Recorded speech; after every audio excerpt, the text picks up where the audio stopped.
이번 영상에서는 정보화 사회의 순기능과 역기능에 대해서 알아보도록 하겠습니다.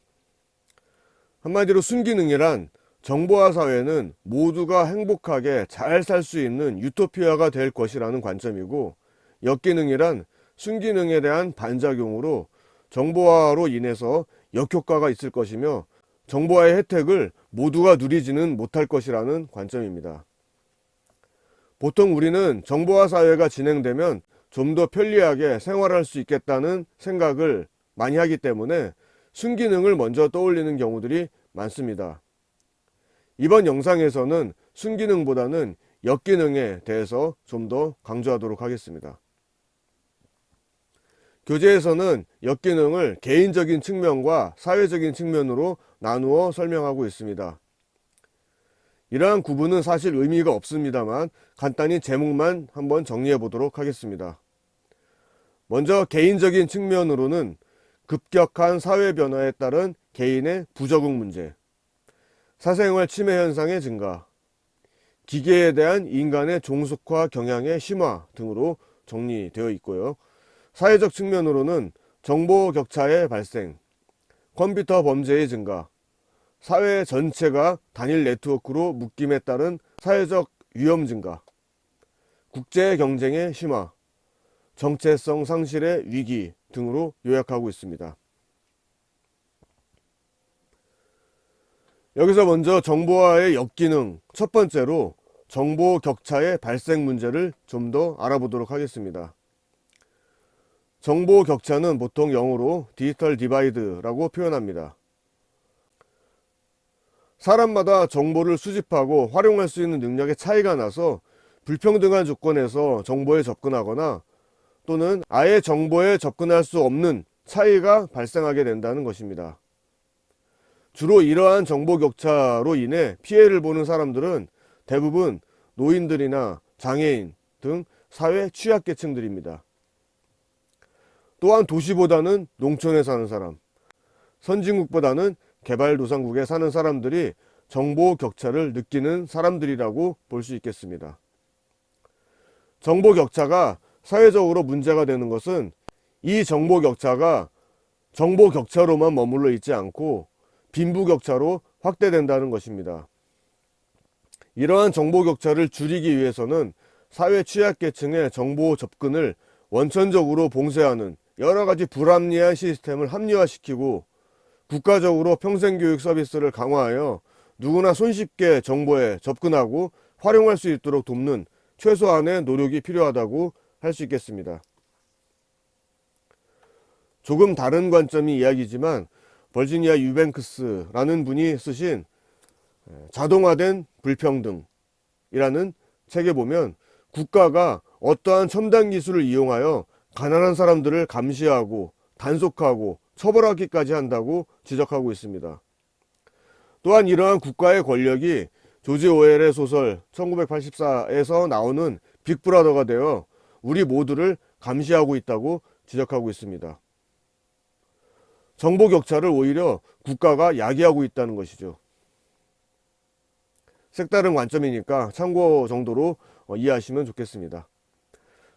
정보 역기능의 두 번째로 허위 정보 유출 문제에 대해서 보도록 하겠습니다.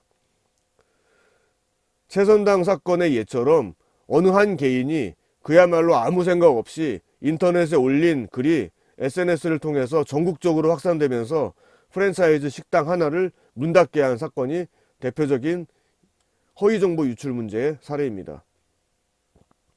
또는 요즘은 정치적으로 진실을 왜곡하기도 하고 거짓을 진실처럼 포장하는 허위 정보들이 인터넷에 난무하고 있습니다.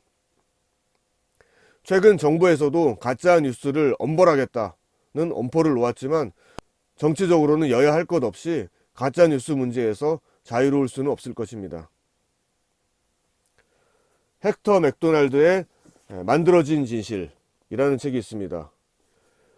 류희림의 가짜뉴스 시대에서 살아남기, 조유호의 나쁜 뉴스의 나라 등의 책을 보면 이와 관련한 좀 더 현실적인 사례들을 학습할 수 있을 것입니다. 정보의 역기능 세 번째로 사생활 침해 현상의 증가 현상을 이야기해 보도록 하겠습니다. 사생활이나 개인정보가 노출되는 사례는 크게 두 가지로 살펴볼 수 있습니다. 먼저 악의를 가진 어떤 범죄자에 의해 해킹 등의 방법을 이용하여 개인정보를 취득하고 공유하는 행위입니다. 그동안 우리 사회에서 여러 웹사이트, 인터넷 쇼핑몰, 은행 등 고객 정보를 관리하는 기업에서 정보를 제대로 관리하지 못해서 수만 명에서 많게는 수천만 명에 이르는 정보가 유출된 사례가 여러 차례 있어 왔습니다. 두 번째 침해 사례는 바로 사람들 스스로가 자신의 개인정보를 노출하는 경우입니다. 대부분의 사람들은 아침에 일어나서 밤에 잠이 들기 전까지 SNS에 어떤 사진을 올리거나 글을 쓰기도 합니다.